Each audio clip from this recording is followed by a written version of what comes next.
What exactly is a dream hunter? Madison asked. He felt her gaze pin him down and knew she spoke to only him. A protector of the innocent. When someone who has done nothing to warrant the wrath of God is in danger, a dream hunter can connect with them and save them with no physical contact between the two, using dreams as a portal. Brian sent a silent apology to Michael for taking the knowledge from him, but there was no way Brian would leave Madison's question unanswered. Gabriel let loose a low whistle. The new guy ripped that right from Michael's head. Impressive. I wondered if you could read minds earlier in your truck. What else can you do? She asked. I can impose my will on someone if it is in their best interest. I can send forth emotions if they will not cause harm. Well, those were the rules before. Right now, I just swim, drive, and volunteer. I try not to read minds, hate imposing my will, and only send waves of emotions if it will get me out of uncomfortable interactions, said Brian. You read my mind today in the truck? He heard the low tone in her voice and knew that tidbit of information didn't sit well with her. Yes, I would like nothing more than to apologize for it, but I can't. The fear radiated off your body, and I could not ignore it. She would have pulled you so deep within her subconscious you'd have experienced her death, and I could not allow that. She shrugged. Wouldn't have been the first time that happened. It was unacceptable. I was in a position to help you, so I did.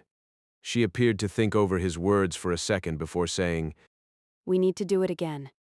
walking on a field of daggers would be an easier task than keeping up with the pace this woman set in a conversation. He didn't believe it would be in her best interest to delve into another dream session so soon after the first two that day, in addition to all the other internal conflict that she'd experienced with Uriel. No, Excuse me? she said. The shock in her voice let him know that she wasn't used to having her will denied. I cannot place you in harm's way after the day you've had. The look on her face burned into his mind as her gaze peeled layers off his skin. Her mouth tightened and her jaw clenched. There were times when doing the right thing was not the easy thing. A woman will die if you don't help me. She exclaimed through clenched teeth. Look around you, Madison. You're not alone in this. We might not be able to see the woman in a dream, but we can certainly find her the old-fashioned way, said Brian. She looked around her living room and tears filled her eyes. She buried her head in her hands and began to cry in earnest. He had no idea what caused the reaction, but it sent him into a panic to make whatever was bothering her better. He knelt in front of her. His hand hovered above her hair. He wanted to offer comfort but didn't know if she'd welcome his touch. Her soft cries shattered his heart, and he knew if he didn't touch her, he'd explode. She stiffened when his hand stroked the length of her hair but relaxed at his touch. Hey, what is all this about? He asked. I'm so sorry for this. She whispered and only cried more. Brian looked to the other faces in the room for help. The three archangels mirrored his same confusion. The only one who showed any indication that they knew what was going on was Kennedy. Her lips curved northward and she smiled, which only added to the level of frustration Brian experienced at not understanding Madison. She's having a nervous breakdown. It will pass once the hormonal wave finds land. It's a chick thing. Kennedy said. Because I won't help her? He asked. I suspect it's more because you told her she wasn't alone than because you said no. He decided right then and there that everyone on the planet spoke in riddles and felt a surge of homesickness that rivaled the first few days upon his arrival to the land of the humans. Nothing made sense on this rock.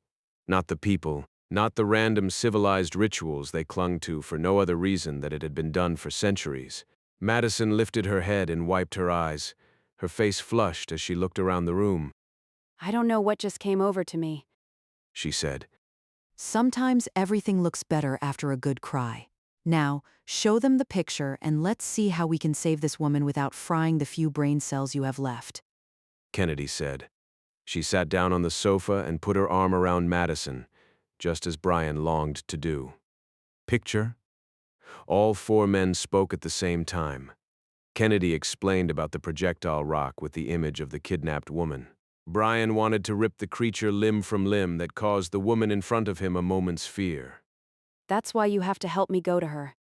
Madison tried again. We will save her another way. Uriel returned and handed Kennedy a steaming mug. Brian could smell the bitter coffee from across the room and wondered if he planned on waking the dead with it. I don't understand why you won't do this. She persisted. The doorway works both ways, Madison. While you dreamed of him attacking, he dreamed of you sleeping or driving to the gym or sitting in your sea-green kitchen drinking decaffeinated coffee. He could tell by the look on her face that she had never considered the attacker could dream of her with the clarity she'd dreamed of his victims. That's how he knew my car and where to throw the rock. Yes, sweetie. Switch to caffeinated and you'll join the rest of us at the big girl table in no time. Kennedy winked at Madison. He's coming for me next. Madison's voice rang out. The declaration surprised no one, but still managed to create chaos as everyone began to talk at once. They each took a turn reassuring Madison nothing would happen to her. So, when do we start training? She asked. It took Brian a moment to catch up. Then he remembered when they walked in, Kennedy and Madison discussed Dream Hunter training. He turned toward Michael. We'll begin after a good night's sleep. If you will allow me to, I will block dreams to ensure a full night's rest, said Michael. Madison chewed on her lower lip after Michael's offer. Brian hated to see her struggle but hoped she would choose to rest her body. I'll sleep without dreams if Brian helps me to connect to her long enough to get her name. If they'd been playing chess, that would have been checkmate. He'd do anything to ensure that her body had time to heal from the injuries she sustained earlier and the mental trauma of angels, fathers, and random strangers. He knew if he stood his ground and said no again, she'd just do it on her own in her sleep when no one provided a safety net. Fine, get her name and get out, he said, though let everyone know with his tone it was under protest. Everyone else out. If he connects with her, I don't want him to know half the heavens are standing beside her. If his assertiveness bothered her, she showed no outward sign of it. The only person who appeared to want to protest was Kennedy. But Uriel took her by the hand and led her from the room. I mean it, Madison. Her name only.